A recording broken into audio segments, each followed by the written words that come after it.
Hello everyone, আসসালামু আলাইকুম। আমি মারিয়াস রেসিপি হাউসে তোমাদেরকে জানাই স্বাগতম।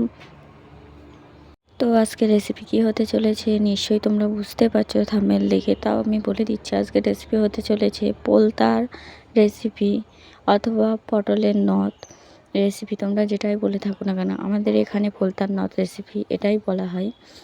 তো চলো শুরু করা যাক। তো প্রথমে বলে রাখি, যদি এই রেসিপিটা দেখতে চাও অবশ্যই সম্পূর্ণ ভিডিওটি দেখবে এবং ভালো লাগলে চ্যানেলটিকে সাবস্ক্রাইব করে দিতে ভুলো না, এবং কে কোথা থেকে দেখছো অবশ্যই কমেন্টে জানাতে ভুলো না। চলো শুরু করা যাক। তো এখানে আমি কড়াই বসিয়ে দিয়েছি। তো কড়াইতে এখন আমি তেল দিয়ে নিচ্ছি।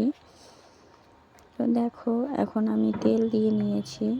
তো তেলটা গরম হয়ে আসা পর্যন্ত অপেক্ষা করব। তারপরে এখানে দিয়ে দেব আমি পেঁয়াজ কুচি। এখানে একটা ছোট সাইজের পেঁয়াজ কুচি দিয়ে দিলাম। তো পেঁয়াজটা একটুখানি ভেজে নেব। দেখো এইভাবে কিছুক্ষণ ভেজে নেব আমি। তারপরে এখানে দিয়ে দেব একটু আদা এবং 3 থেকে 4 কোয়া রসুন বাটা এবং 3 থেকে 4 পিস লঙ্কা, কাঁচা লঙ্কা কেটে দিয়েছি।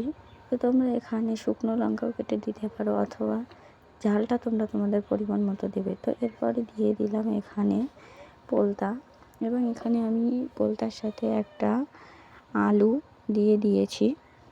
তো আলুটা আমি এইভাবে কেটে নিয়েছি। যেভাবে কেটেছি তোমাদের হয়তো দেখাইনি কাটার সময়, কিন্তু তোমরা দেখলে বুঝতে পারবে। তো এখন একটু নাড়িয়ে নিয়ে এখানে আমি দিয়ে দিলাম লবণ। তো লবণ দেওয়ার পরে এইভাবে কিছুক্ষণ কষিয়ে নেব। কিছুক্ষণ এইভাবে। তো আমার ক্যামেরায় একটু সমস্যা হচ্ছিল, তো সেই জন্য ক্যামেরাটা একটু নাড়া মতো হচ্ছিল ভিডিওটা, এর জন্য তোমরা স্কিপ করবে, অবশ্যই আমাকে ক্ষমার দৃষ্টিতে দেখবে। তো দেখো এইভাবে কিছুক্ষণ এইভাবে আমি কষিয়ে নেব পোলতাটা। তো এইভাবে কষাতে থাকবো কিছুক্ষণ ধরে। পোলতা থেকে পানি ছেড়ে দেবে, তোমরা দেখলেই বুঝতে পারবে। এটা তো আর মুখে বলা সম্ভব না যেহেতু রান্নার। তো দেখো পোলতা থেকে পানি ছেড়ে দিয়েছিল। তো সেই পানিতে অনেকক্ষণ কষিয়ে নেওয়ার পর পোলতা কিন্তু অনেকটাই কমে এসেছে। তো দেখো আবারও কিছুক্ষণ আমি এইভাবে কষিয়ে নিচ্ছি, তোমরা দেখলেই বুঝতে পারবে। তো এরপরে এখানে আমি দিয়ে দিলাম হলুদ গুঁড়া।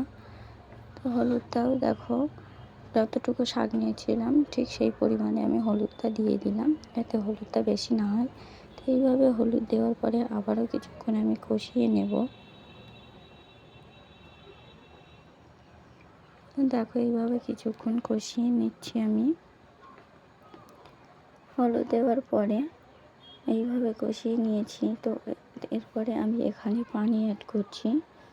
তো দেখো এখানে আমি প্রথমে অল্প পরিমাণে পানি অ্যাড করলাম। এই পানিতে আমি আবারও কিছুক্ষণ কষিয়ে নেব। পোলতার নথ যত ছোট হবে অথবা কচি হবে ততই কিন্তু খেতে টেস্টি লাগে।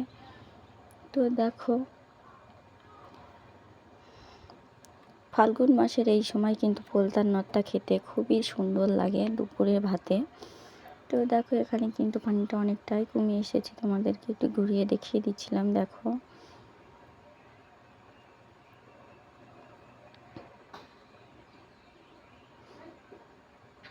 তো সব কিছু তো মুখে বলা সম্ভব না, তবু বলছি তোমরা দেখলে বুঝতে পারবে। দেখো পানিটা যখন কমে এসেছিলো, তো আমার কিন্তু তরকারিটা তলায় ধরা করিনি অথবা পুড়ে যায়নি। আমি কিন্তু তা পানিটা কমে আসার সাথে সাথেই নাড়িয়ে নিয়েছি।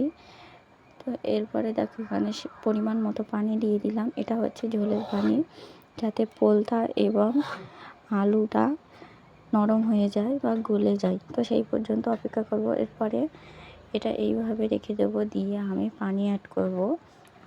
পানি নয়, এখানে আমি সরাটা অ্যাড করব। তো সরা অ্যাড করে দিলাম। সরা দেওয়ার পর এখানে ফিরে আসব আমি পানিটা শুকানোর পরে। তো এরপরে দেখো আমি ফিরে আসছি, কিন্তু পানিটা অনেকটাই কমে এসেছে। তো এটা কিন্তু চচ্চড়ি মতো হবে, এখনও কিন্তু ফুল পানি কমে আসেনি, তোমরা দেখলেই বুঝতে পারবে। তো যদি ভিডিওটি ভালো লেগে থাকে অবশ্যই লাইক কমেন্ট শেয়ার করতে ভুলবেন না, এবং চ্যানেলে নতুন হয়ে থাকলে চ্যানেলটিকে সাবস্ক্রাইব করে পাশে থাকা বেল আইকনটি অন করে দেবে, যাতে পরবর্তী ভিডিও দিলে সবার আগে তোমাদের কাছে পৌঁছে যায়। তো আমার ভয়েস দেওয়ার সময় কিছু আওয়াজ হচ্ছিলো সাইডে, যেহেতু আমি গ্রামে থাকি, কথাটা আমি প্রত্যেক ভিডিওতে বলে থাকি। তো আমার ভয়েসে একটু সমস্যা হচ্ছিলো বা সাইডে অনেকে কথা বলছিল, টুকিটাকি আওয়াজ হচ্ছিলো, তো এটাকে তোমরা স্কিপ করবে এবং ক্ষমার দৃষ্টিতে দেখবে। তো এখানে আমি একটু জিরে গুঁড়া দিয়ে দিলাম।